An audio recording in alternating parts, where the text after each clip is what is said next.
Saudações, homens livres! Hoje estou aqui para esfregar na face da sociedade a sua hipocrisia, seu duplo padrão, seu ódio pelos homens e sua incansável necessidade de defender gente que não vale nada, usando como única justificativa os delírios marxistas da luta de classes. Hoje, a racionalidade, a inteligência, o julgamento criterioso, o bom senso e a real empatia caíram todos por terra. Falo do caso Suzy.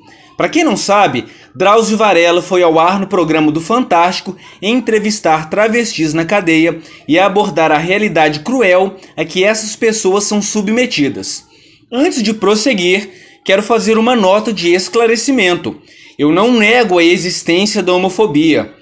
Eu não nego que transexuais são pessoas que sofrem grande discriminação social, principalmente no mercado de trabalho, e não tenho o desígnio de atirar pedras no médico Drauzio Varela, que é um grande médico, embora tenha opiniões políticas que por vezes me causam uma reviravolta no estômago. Drauzio Varela provavelmente não sabia qual crime cada um dos detentos havia cometido. Posto isso, vamos analisar os fatos. A turma da lacração está arrancando os cabelos, porque descobriu que a pobrezinha travesti Suzy havia estuprado um menino e o assassinado.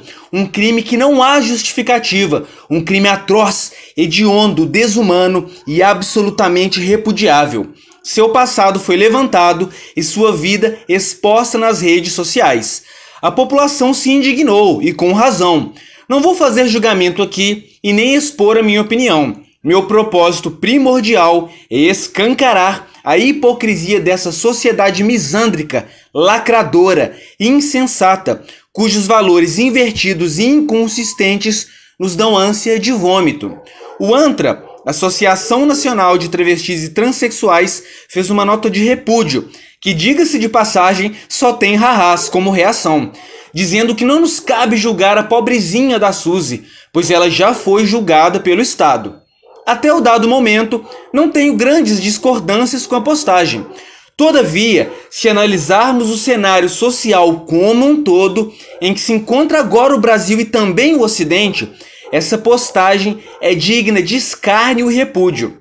A misandria, ou o ódio ao homem, é algo que atinge todos os estratos da sociedade.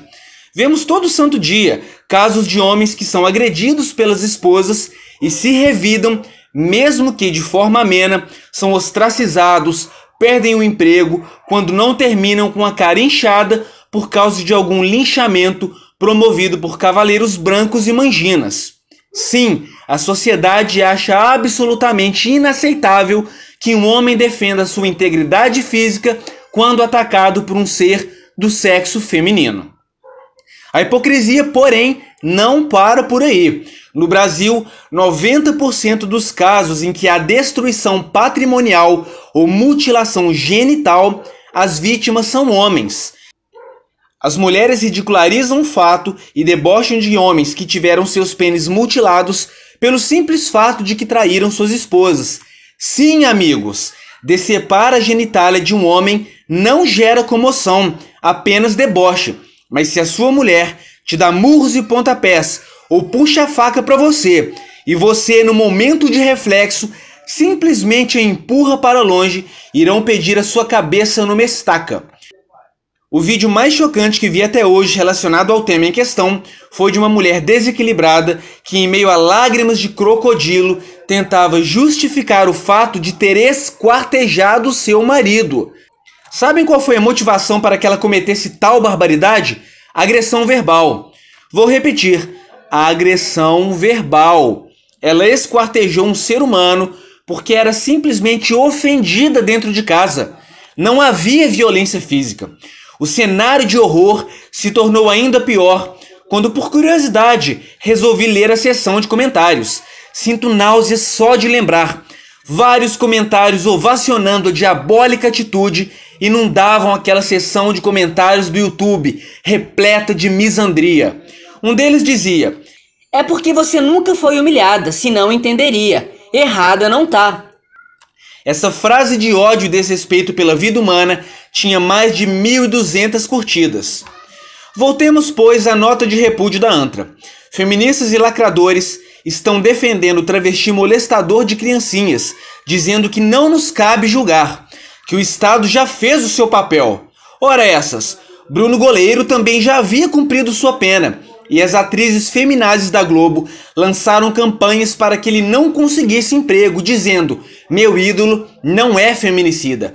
Embora Bruno Goleiro tenha sim errado e pagado pelo seu crime, é válido relembrar que ele foi vítima de um golpe do baú de uma meretriz interesseira, diferentemente da vítima de Suzy, que era uma criança inocente, uma criança.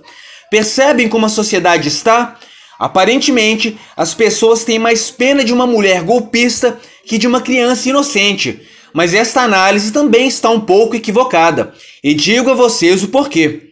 Não interessa quem foi de fato a vítima, e sim o perpetrador. Bruno é um homem que matou uma mulher, e por ser homem e sua vítima uma pobre mulher indefesa, ele jamais conseguirá viver em sociedade novamente, mesmo tendo pago pelo seu crime. Suzy é uma transexual e, de acordo com os ideólogos de gênero, ela também é uma mulher. Sua vítima, uma criança sem chance de defesa. Percebem como a empatia, na verdade, é só ódio disfarçado? Percebem como a vida de uma mulher, mesmo que de uma mulher golpista, vale mais do que a vida de uma criança? Pelo amor de Deus, acordem para essa realidade. Vamos lutar contra isso. Percebem também que a sociedade não quer justiça, mas apenas demonizar os homens como um coletivo? E isso não é só no Brasil. No Chile, mais de 2 milhões de mulheres foram às ruas se manifestar. Seu lema não era o anseio por melhorias ou a luta contra o Estado. O seu lema era a misandria. Elas diziam: o Estado opressor é um homem estuprador. É isso por hoje. E lembrem-se, numa sociedade doente e de valores invertidos, a única saída para se livrar da perseguição insana que os homens vêm sofrendo é seguir o estilo de vida do homem livre. Siga o seu próprio caminho.